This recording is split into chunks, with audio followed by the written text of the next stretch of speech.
welcome to my channel. I'm John. So the coffee is ready, and so is the knife. And let's have a look at this little guy, the CH3005, a Chinese knife. And before I go into another business, just the review of whatever you want to call it, I just want to very quickly tell you that this brand can be had at various Chinese sites like DHgate, AliExpress, and GearBest, for instance. And as far as I know, this brand is also known as Grow on Amazon. So perhaps there too. I didn't check that out, to be honest. But before we go into my sort of impressions of this knife, just a few of the boring specs, so that we are on the same page when I talk about size and so on. It weighs 82 grams, which translates into 2.95 ounces. The length of the blade is 6.5 centimeters, which would be 2.55 inches. Overall, 15.4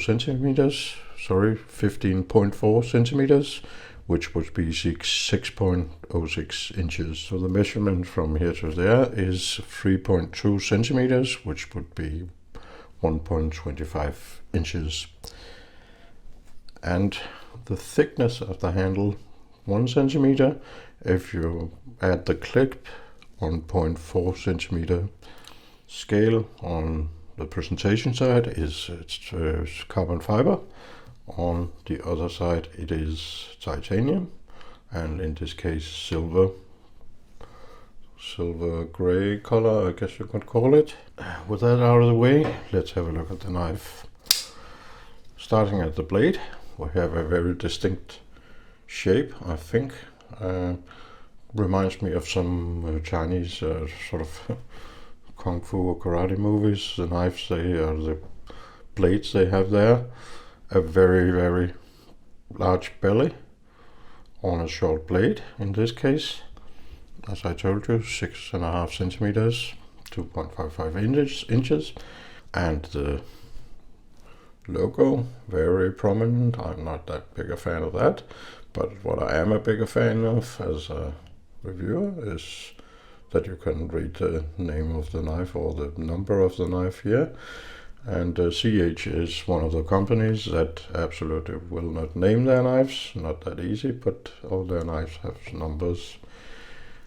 A little bit of a sharpening choil here, and the slightest switch on top here. Just make it focus. And flat grind, but a very high flat grind. It is a very nice slicer. Not much area to slice on, but still very good slicer. Looking at the handle, carbon fiber on this side. Very beautiful carbon fiber, not laminate. It is indeed genuine carbon fiber.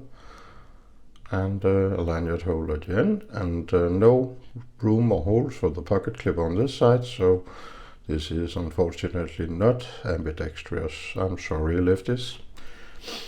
Turning it around, we see the titanium side, and this pocket clip. You know, I have a pet peeve about pocket clips. This actually takes quite a lot of material, so you can use it in heavy pants with heavy seams in the pocket and quite deep carry. And this is a bit strange. This is the clip. It has the shape of a cow's hoof. Very different, to say the least, but that's the way it is. I don't know what the story is behind this, or the A3320 that is written there. If any of you have an idea, leave a comment to tell me. And yeah, a carbon fiber. titanium handle scale on this side, and this comes in 3 different colors. This color, a blue color, and God help me, a pink color, and it is really, really pink. Cut out on the lock bar here, the frame lock, and as we can see, it has an insert for the lock bar, lock face. Came and is perfectly centered, very nicely rounded off if we talk about fit and finish.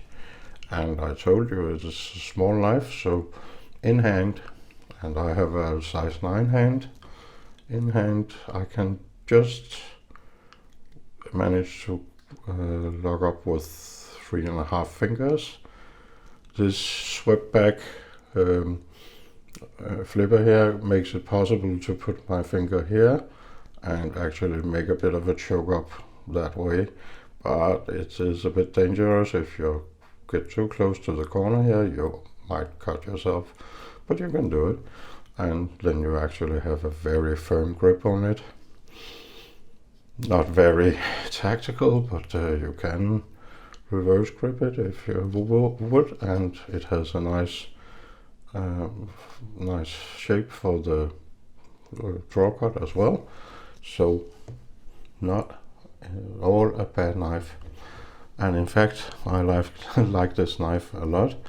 I have been carrying it a lot more than I thought. When I saw it the first time, I thought small and yeah, funny shape, but actually it has proved to be very useful. I am one of the guys that mostly cut cardboard or open boxes, and if you use this tip for that, you won't get too far down in the box and cut whatever is in it. So that's a beautiful thing.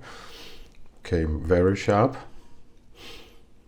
and yeah, did I forget to mention the blade steel?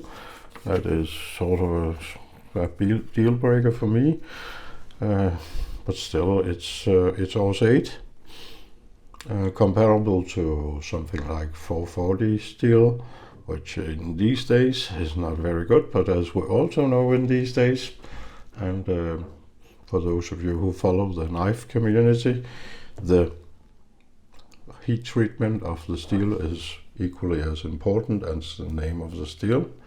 So I haven't had any issues with it dulling very soon, but some people complain about that with Ors 8 in general.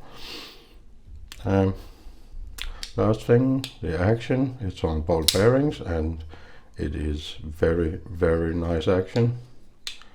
It's not a drop shot, but then again it's a light blade. It doesn't drop by its own weight. Still very decent. I have no complaints in that area anyway. As I said, it's not butter smooth, but it is in fact quite good.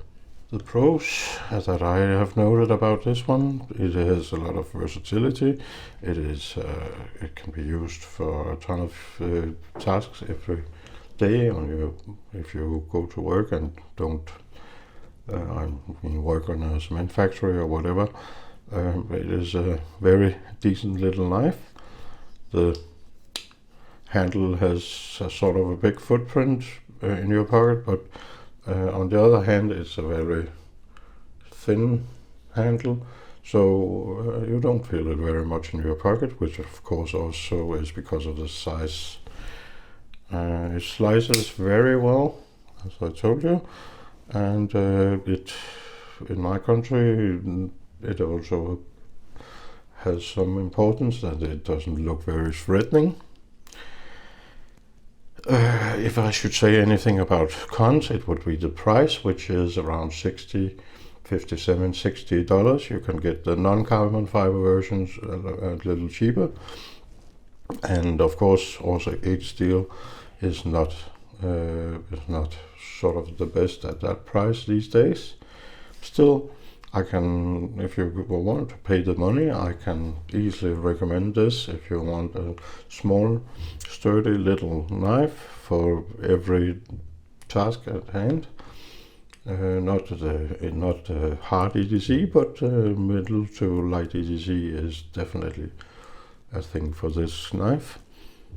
And not much else to say. I recommend from here. I have been carrying it a lot more than I thought I would actually, so I definitely recommend here. And with this, have a nice day, evening, whatever it is in your country. Bye bye.